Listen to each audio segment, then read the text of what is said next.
I now give the floor to His Excellency Winston, Minister for Foreign Affairs, Minister for Racing and Minister for Rail of New Zealand.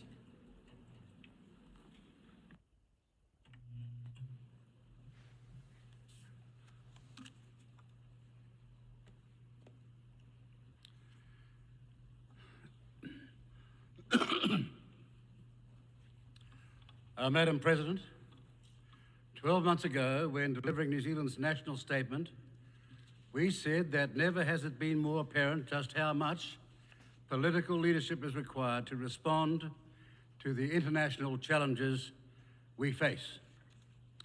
Political leadership is needed to restore trust in our domestic and international institutions, forge unity, maintain fragile social cohesion, and fill the gaps when the international community, through the United Nations, proves unable to.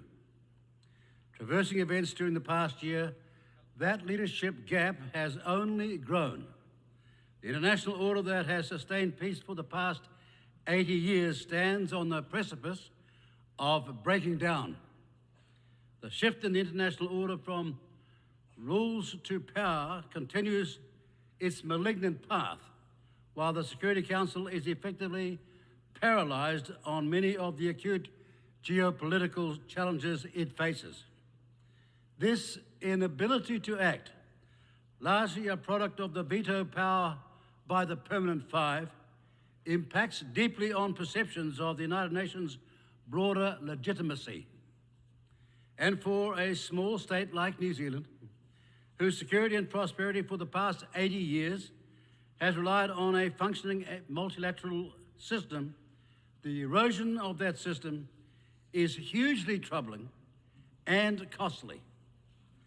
The United Nations as an organisation has grown enormously since its creation 8 decades ago, but its effectiveness has not kept pace with this growth. So it has found itself a bigger target from those who question the breadth of its ambitions, or from those who want to weaken the multilateral system itself. The United Nations reform effort needs to rise to the scale of its current structural, fiscal and geopolitical challenges. We will play our part as co-chair of the Mandate Implementation Review, because New Zealand, as a small state, wants the United Nations to carry out bold reforms that can restore its standing with member states. New Zealand is deeply troubled by the humanitarian disasters we see globally. While the international community's focus is rightly dominated by the suffering in Gaza and Ukraine, humanitarian crises in countries like the Democratic Republic of Congo, Syria, Sudan and Myanmar lead us to a deeper concern. Our concern is that the effects of large-scale violence, displacement and famine will create further intergenerational cycles of violence in countries already racked by political instability and conflict. Nearly 17 million people require humanitarian aid in Syria, with a similarly large number displaced. Over 21 million Congolese require humanitarian support. In Sudan, more than 30 million people, some 65% of its population, require urgent humanitarian aid and protection. Basic services have collapsed, vaccination rates plummeted, and violence, including sexual violence, are endemic. Some 13 million Sudanese people have been displaced from their homes.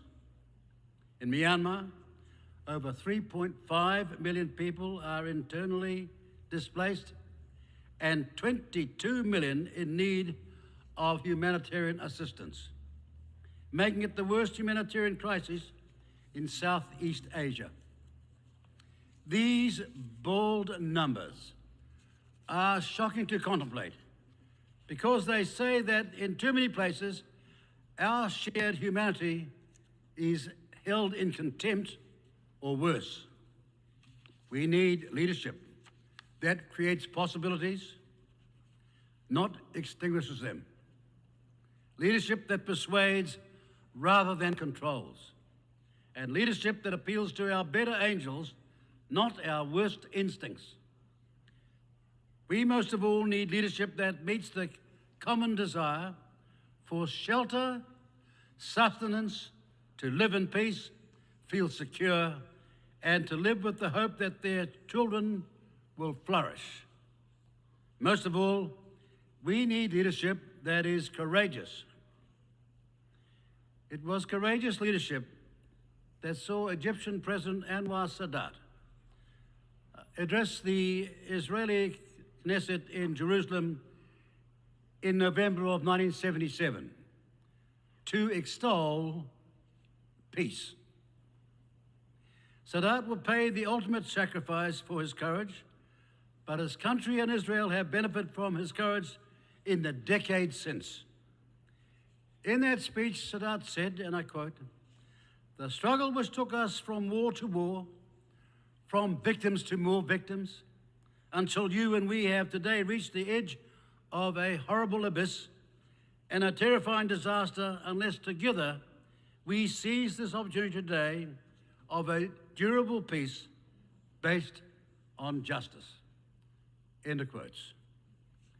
We again are on the edge of a horrible abyss in Gaza. But where, we ask, is the quality of leadership that can pull Israelis and Palestinians back from the abyss to project hope to the victims of this intolerable violence? Because without hope, the cycles of violence that fuel and perpetuate this never-ending conflict will not end. It will instead be a terrorist breeding ground, creating the next generation of recruits for those who only hate. That is the current context which the New Zealand government is considering the vexed question of Palestinian statehood. New Zealand is an enduring supporter of the two-state solution and Palestinian self-determination.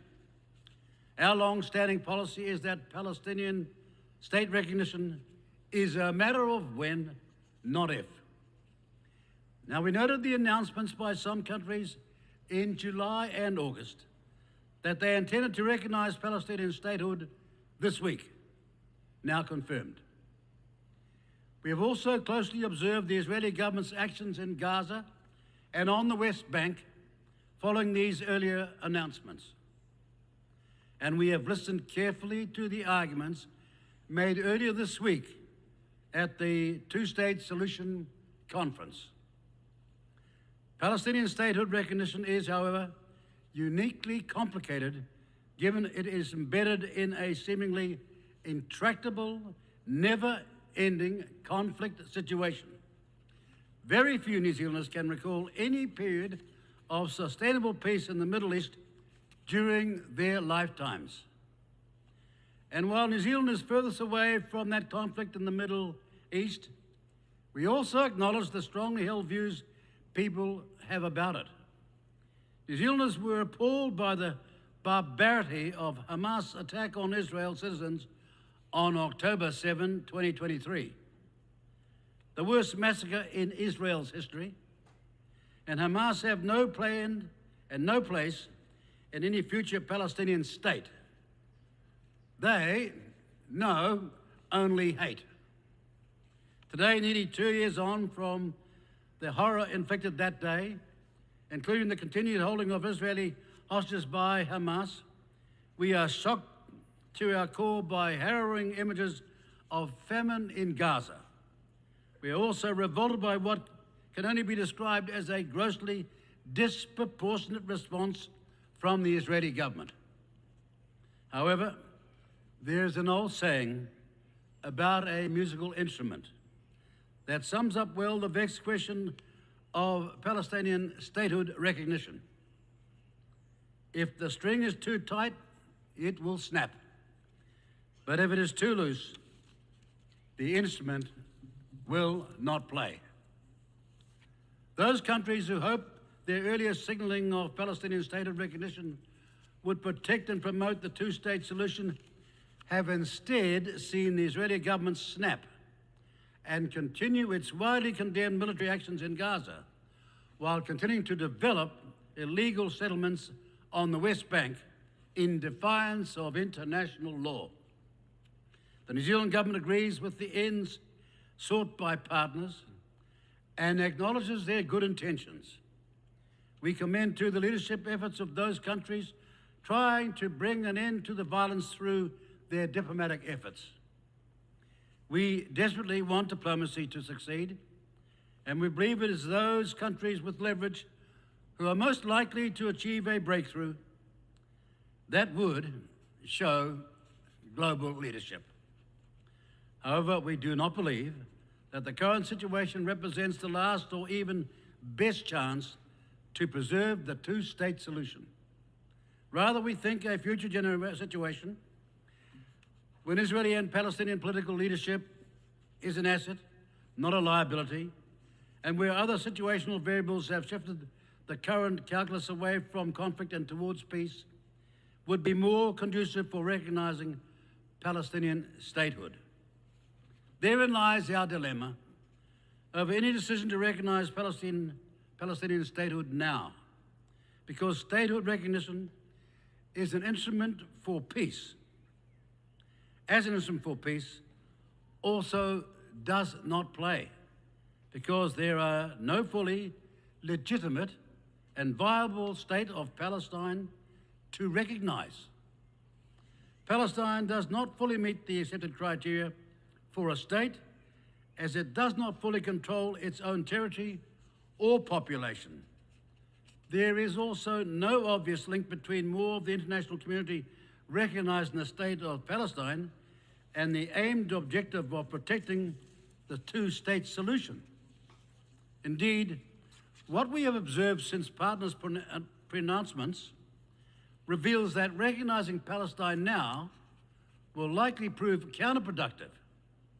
That is, Hamas resisting negotiation in the belief that it is winning the global propaganda war while pushing Israel towards even more intransigent military positions. Recognition at this time, we also think, is open to political manipulation by both Hamas and Israel. Hamas will seek to portray our recognition of Palestine as a victory, as they have already done in response to partner announcements. Israel will claim the recognition rewards Hamas and that it removes pressure on them to release hostages and agree to a ceasefire. Ladies and gentlemen, because even now, after almost 2 years of this outrage, Hamas refused to give the hostages back. And then, like over 150 countries before it, New Zealand's recognition of Palestinian statehood now would serve as little more than an existential act of defiance against an unalterable state of affairs. We are not ready to make that gesture.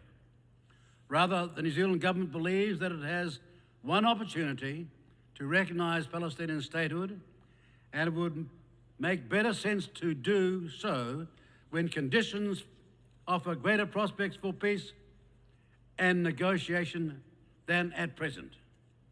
With a war raging, Hamas still in place, and no clarity on next steps, we do not think that time is now. We have, ever since the October 7 attacks, repeatedly demanded a ceasefire, the release of the remaining hostages, and for Israel to allow vital aid to flow into Gaza. That is where our focus remains.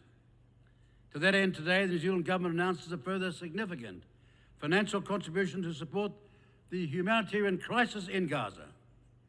Our focus will not shift from where it's needed most. In Gaza, right now, aid must flow and the violence must cease. Ultimately, however, if leaders and their people do not covet peace or cannot overcome their hate, No actions taken by us will shift them from their destructive and ruinous path. But if they do covet peace, and when we see action, not in the form of rhetoric, but of agreements, and when statehood emerges, then institutions to support it, New Zealand will then recognise Palestinian statehood. Colleagues, our focus on the leadership gaps that exist in our troubled world goes directly to our responsibility as member states, large and small, to bolster the United Nations to ensure to our Charter's preamble, as it proclaims, to save succeeding generations from the scourge of war. Our support for the United Nations has remained unwavering since the creation in San Francisco. Keeping the spirit of San Francisco alive is the work of us all, because the United Nations, as was once said, remains our greatest hope for future peace. And now is the time for those of us who believe in multilateralism not to compromise it, but to stand up and to fight for it. Thank you.